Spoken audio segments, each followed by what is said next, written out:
Monique Mortlock, Cape Town. Now, disparities between men and women in the workplace and business is still a continuous issue.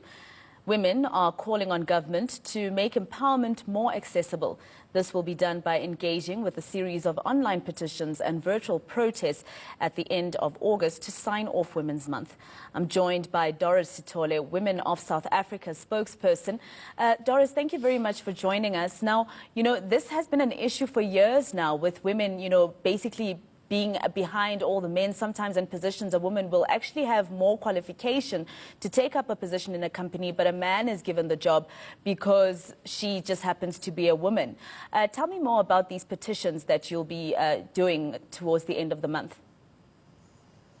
Thank you so much, Masejo. I think what the movement really speaks to is to address the plight that women have been facing for years. I mean, since the march happened in 1956 by the women in Pretoria, after 64 years, we're still sitting talking about gender inequality. So what we want to do is to ensure that women's voices are heard. The pay gender gap is so big and it needs to be covered. And we've come out to say, if we are not going to come up with practical solutions, this song is just going to continue for centuries and centuries, and we want to be heard, and we want to be heard now. So the petition really speaks to us wanting women to be empowered, having access to resources, access to capital so they can run their businesses successfully, but also bridging that gender pay gap so that we're not sitting back after 100 years and we're still saying the same thing and nothing has been done. So we want organizations to come together. It's a collaborative approach between us and civil society organizations, women in academia, in different industries, and we're saying, let's come together and get things done. It's not just talk anymore. We want practical solutions to be brought to the table. Now, organizations have protested, for instance, to the Johannesburg Stock Exchange, talking about women not being given a fair chance in business. There's been protests, and if I can put that in, against GBV and femicide. These are things that we've been doing for a couple of years now. What do you think, when do we stop? When are we treated the way that we are meant to be treated and equally to everyone else? And how long must we have these protests and virtual petitions and so on before we're actually heard? Yeah. Look, I would say we're not going to stop until something actually happens. I mean, I can just talk about the history of South Africa. There are people who probably thought apartheid was not going to end. But there are people who believed that something would change and they kept fighting and fighting. It is just sad that things that come up like, the Women Empowerment and Gender Equality Bill was brought to the table, pushed to the side. Things are brought to the table and there's still people coming back and saying, oh, it's going to be too administrative work for organizations to push on companies. When things are suggested, we need to get to a point where women's voices are heard and things are actually implemented. So we're tired of the lip service, to be quite honest. People have been talking for years, and I would say we are not going to stop until something practical really happens. Solutions are brought to the table, and I think if you talk about the open letter that was released on the 21st of June, some of the things that were highlighted there speak to the fact that we want people to be held accountable so we know what is actually happening on the ground. We don't want to hear stories. People have to be held accountable.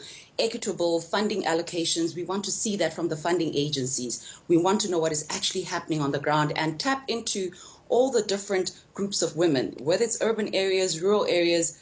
Women are struggling in different spheres, and we want to reach out to all those groups and make sure that it is not just one voice of women in the urban areas. It's all of us coming together and saying things need to change and they need to change now.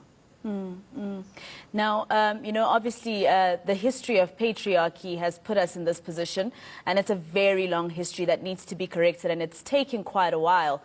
But of course, if women can't be given fair chance against men, it also means even gender-based violence and femicide, whether it be just verbal abuse against a female just because she's female in the workplace, that's what actually intensifies this, would you say?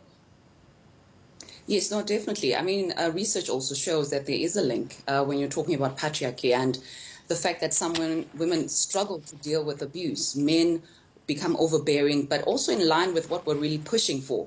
Research shows that women tend to hold on to abusive partners because of desperation and dependency. So you find that he's beating her up, but she won't leave because she's thinking, what will I do? I'm not financially independent, so I have to stick it out. And at the end, that woman dies.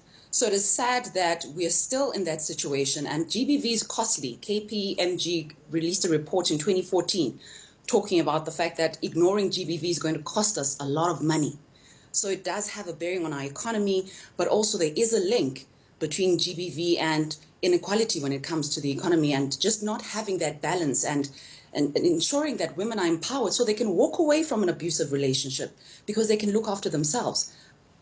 But they keep going back. So you've got the social norms that are occurring, and that needs to be addressed. And I'm happy because we've got women who are also part of our movement that represent civil society organizations that focus on GBV in South Africa, and they're contributing immensely in terms of research that is out there so that we make sure that whatever we're putting on the table really speaks to the things that are impacting women in South Africa. Well, thank you very much. I have to let you go now. Of course, that spokesperson